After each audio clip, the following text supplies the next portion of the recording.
তো বন্ধুরা, আবারও একটা রান্নার ভিডিও নিয়ে চলে আসলাম তোমাদের কাছে। তো এখানে বসিয়েছিল মেথি শাক।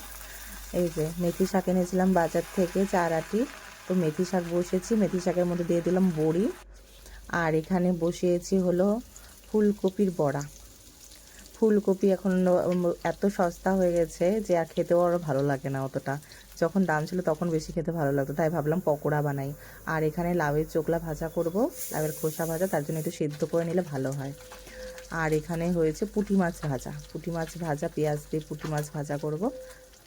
আর এই যে লাউয়ের খোসাটা ভেজে নিচ্ছি ভালো করে, আলু দিয়ে লাউয়ের খোসাটা ভেজে নেব।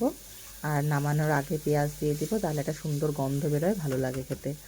আর যেহেতু ভাজাভুজি আছে, তো ওখানে ডাল করেছি। ডাল হলো মুসুরির ডাল করলাম, টমেটো আর ধনেপাতা দিয়ে মুসুরির ডাল।